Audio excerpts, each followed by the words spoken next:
Hi everybody, I'm Tammy Gay. I'm a special education teacher here at Buckhorn with 10th through 12th grade, and I am part of the teacher leader transition program. Hello, I'm Jordan Mullins, and I am part of the CWTP program, and I partner with these ladies on the transition. Hello everyone, my name is Denise Caldwell. I am a special ed teacher, / guidance counselor here at Buckhorn High School, and I am part of the teacher leader ARP transition grant that we have here at our school. We're here to talk about the program and how it started and how we're working through it, and we have built upon that. And what we're doing now. We started out the program. Girls, you want me to go, right? You want me to go, right? I'm going to start this. I'm going to start it out and tell everybody what we've been doing. We started out with training in the spring of 2023. And we have been working gradually as the years has went on up until this point. Tammy, you want to tell them our two areas that we wanted to focus on with our transition students here at Buckhorn? Yes, we took our yo-yo data, which is the year 1, year out data with their students and what they're doing outside in the real world after they graduate. And we took that data and we determined that our students within the school, once they left, what we need to do now with them was life and social and emotional skills and employment and occupational skills. So those are the two areas that we focused on, and we have 15 students that are within our program right now. What else do we want to? We have, and with that, and building upon that, once we decided the areas that we felt that our students were needed the most help with, once we decided upon those two things, we started with some different programs here at school.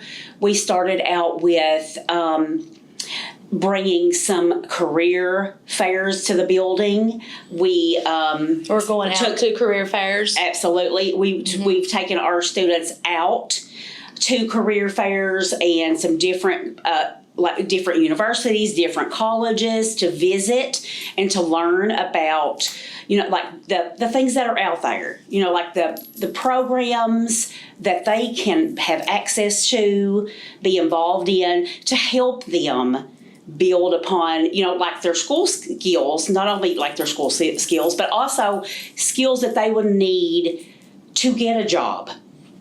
To be an active participant in society. That's what we want our students here at Buckhorn to be able to do once they leave this school. And partnering with with Jordan with the CWTP, we've been able to offer them some more things that would help them. We've been able to purchase. It is called the Achieve Life Skills Program, it's a curriculum. And we've been able to work with that with our 15 transition kids, and not only those kids, but all the kids in our high school.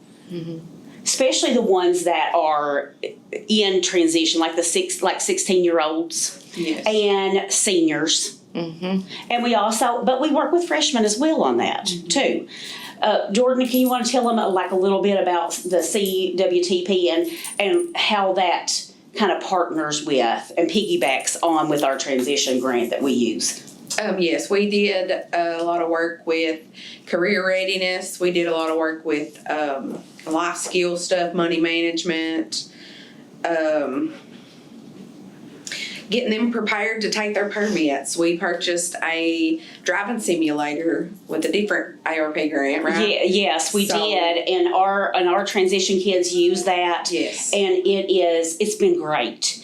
They love it. Realistic. It really is. It's very realistic. It's a driving simulator, and they get in, and it simulates them being out on the road, and.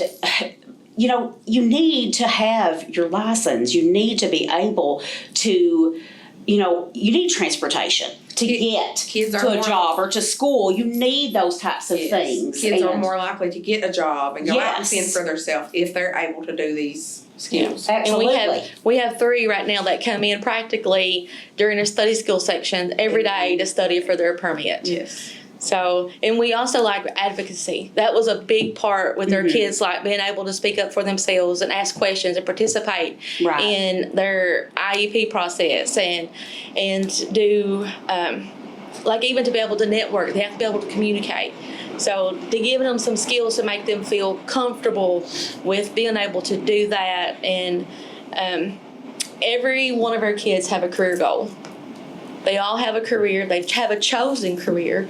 They have set goals, and we work toward those goals. Right. And sometimes it's like pulling our hair out, but we do it. And building on that, we work with the kids on interview skills. Mock interviews. Yes, we did. We've done mark and resumes. How to dress. Yes. Yeah. Yep. Exactly. What's professional dress? How do you want to present yourself when you go out for a job interview or, Even talking, yes, yes. how they should speak, their tone of voice. Or, Right. Right. All those things. Yeah, Jordan's worked on a lot of that with the kids. Skill assessments was a big one, getting them career ready, because some of them didn't have a clue what they wanted to do. No, they don't. And we, a lot of the high school kids, they really don't know what they want to do. Or they have an idea, but they're not really sure. Yeah, they're very indecisive about what they, you'll ask them, what do you want to do with your life? What are you interested in? They're like, well, I don't know. And we want to change that. We want to start early with them and let them see all types of different things that are out there for them that's available, so they will know and they'll be able to make good choices. Really, that's ultimately what we want them to be able to do. And we want them to be able to do things that they're going to enjoy for the rest of their life. Whatever job that they chose or whatever field they choose for themselves, we want them to be productive in that. Or at least make a better informed decision. Yes, absolutely. We want our kids to be productive. And then they research that career extensively, the day in the life of that career, a person in that career choice, the day in the life of it, and they get to research it and is it something they really want to do? Right. And it helps them to make a good decision. And not only look at the good points of that job, but also some of the things that may be hard with that job. Exactly. Are they willing to do that? Yes. Are you willing to, if you do this? And their kids too, every one of them have resumes through their ILP. Every year they add on to their ILP, and then we were supposed to do it this week, but it's going to be next week. Now they'll get to view their resume and Tammy, see what it looks like. Explain what the ILP is. Tell them what ILP stands for. It is what that is. Because some people may not understand exactly what that is. It's an individualized learning plan, and what they do is their career goes in there as well. They set their goals, and every achievement they receive at school goes in there, whether it's an award for attendance or even if it's a math award or reading or how to do scholarships, and they complete activities too on vocabulary. The types of vocabulary is with their career, or just any type of vocabulary that is related to school and career choices, and their test scores go in, and any type of volunteer work goes in, and they go into their components and they click every little thing they've done. If they volunteered during the flood, they'll click that. If they're in a club in the school, or if they a spotlight student of the month, that goes in there, and all their achievements. We put that in there, and then they can see it in one place. When they hit their resume, it all shows up in one place. And it builds. It builds every year. And follows them along through high school as they move. A year after they graduate, they can still access their ILP, and they can just print their resume. Their resume is done. Ready. It's done and ready for them. Yes. So all they got to do is print it and turn it into where they want to apply for a job. Okay.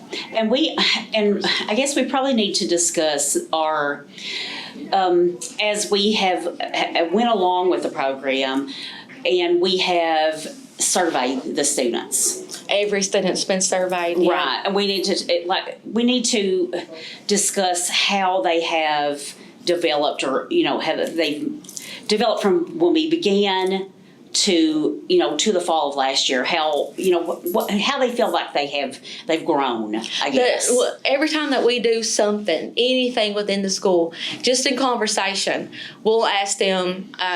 Like with. Even if Jordan, if whenever one of her activities, whatever, you can ask them, did you know anything about what you were doing? Right. Or whatever the topic is. Money skills. If you can count money, or like groceries, like, okay, this is your grocery plan, and could you do that before? And they're like, no. And then after everything, all the activities are finished, or how do you feel about it now? Did you learn anything? And if it's yeah, we mark that. And it's every activity that we do. It might not get done that day, but we go back and do it within the week. Right. But even in their IEP process, we'll ask them about, did you the process of it, and then they are definitely learning the process of it and how to speak out and ask questions and what does that mean, and learning that. So at the beginning, they vocally tell us that they know very little, and then at the end of it, you can tell, and they'll vocally tell us that they have learned a lot. Yeah, they will. And then they can tell us about it. If you ask them, they can say, "Yes, this is what we learned. This is what we didn't know this before, and this is what we've learned once we've finished and completed this activity, or whatever it is that we have done." And in this spring, we have. Well, it's been pretty rough. Like we haven't missed school. We've not had water. The weather has been crazy kind of weather. But we're finally getting to a groove now, and we are doing some things today. We just went to a huge career health fair at Hazard Community College. Health career fair. And it was from AHEC, I think, is who sponsored that, and it was fantastic. We took all of our high school students with us, not just our transition kids, but every high school student. We went to that today, and they really enjoyed themselves. They really loved it. Another program that we are getting ready to start is it's called the ARH Access Program. And we are partnering with the hospital, with ARH, and they are going to start with our kindergarten. It's going to go all the way through 12th grade because we are a K-12 school. And they want kids to be able to understand what kind of careers in the health field that are out there. They want them to be able to have, like, job and work skills, so when they do go to work, they're able to do the work. They're able to talk to people. They're able to, be productive. That is something that they want to be able to do. And it is a program that they are piloting with us. They've not tried it anywhere else yet, so they're going to use Buckhorn School, so we're very proud of that. We're very excited to get that started, and they are working on it right now. They're working on curriculum and other things, and we will be starting that in August of this year, of the new school year. So we're excited about that. We're excited about new things that we are getting here at Buckhorn. But even though it's the health, what skills that they can obtain from this program will help them even outside of the health field if that's not one of their chosen careers. It won't just be completely. Yeah, they can use those skills. Right. It will be on any career. Employability skills in general. Yes. It won't just be health. It won't be just health related. It won't be just like a nurse or doctor. It will be the business side of it. It could even be, like any type of job. Janitorial. Janitorial. That's exactly what I was going to say. Anything. Any job skill for any kind of employment that they may get at ARH or anywhere, actually. But I think too, I noticed this morning when we was at the health career fair, our kids that we serve in our transition program, they have those the needs that they have with their communication and networking and just being standoffish. They're not comfortable at all. But to see them to go up to these tables and actually start talking to people, and because I was taking pictures as they was going, and to see them to go up there and start this communicating and start asking questions, and us visualizing, seeing that our program is successful. Yeah, I mean, you can already see a difference in their, like they have more confidence. Absolutely. They have more confidence in themselves. They're not afraid to ask questions. They're not afraid to approach someone they don't know and ask about things. I mean, we can already see a difference in our students, and we're really proud of that. We put them out there. They don't get the option to tell us no, they're not doing something. Right. We put them out there. But they are, But they don't. They'll do that now. within the school. Yeah, they're excited about it, and we're excited to see that. We're very happy with the direction that we are going, and we can already see benefits, and we're happy about that.